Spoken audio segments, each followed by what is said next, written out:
ख्रिस्त में प्यारे माता पिताओं, भाइयों तथा बहनों, आप सबको एक गधे की कहानी बताने चाह रहा हूँ।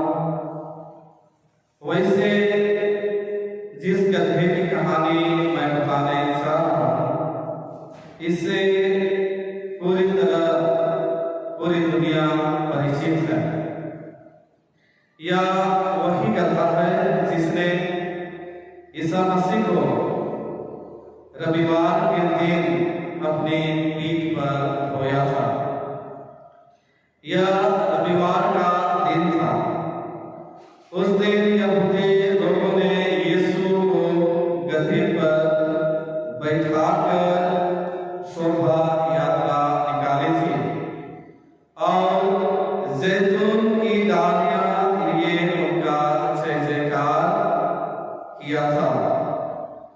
उस शोभा यात्रा के बाद बताया जाता है कि वह गधा जिससे यीशु को ढोने का सौभाग्य प्राप्त हुआ था, सोचने लगा कि वह दुनिया का सबसे भाग्यशाली जानवर है, वह धन्य है।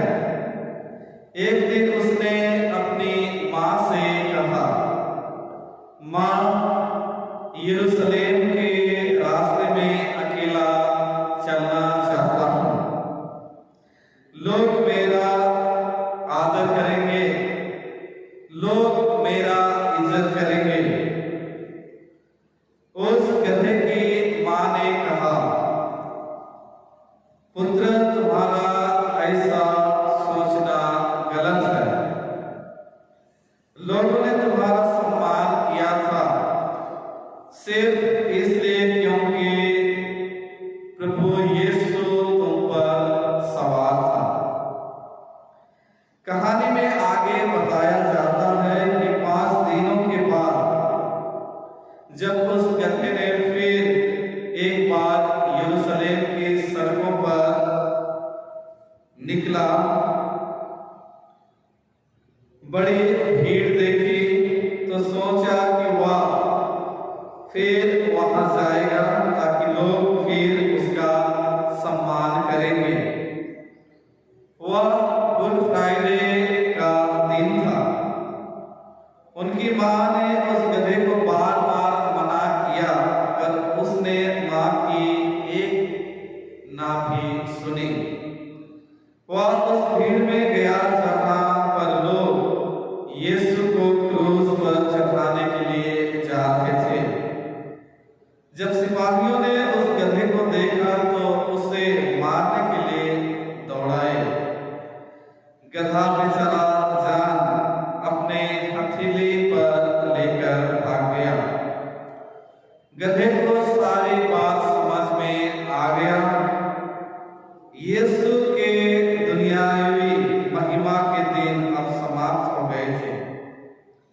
उसने अपने आप में बुदबुदाया और सोचने लगा, यीशु के बिना मैं मात्र गधा हूँ, बेचारा गधा ही रहूंगा।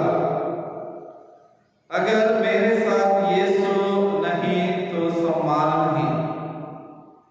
अगर मेरे जीवन में यीशु नहीं है तो मेरा जीवन खाली है।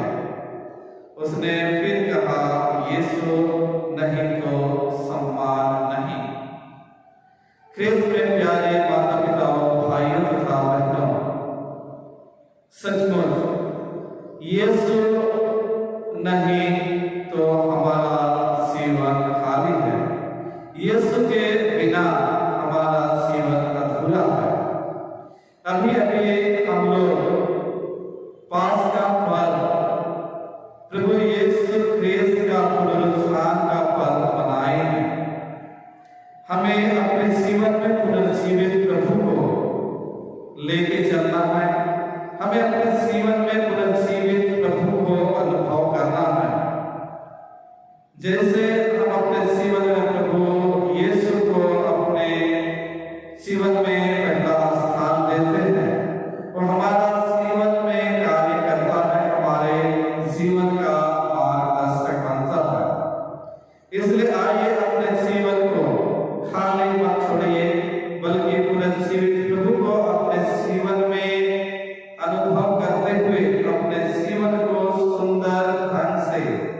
सुंदर तरीके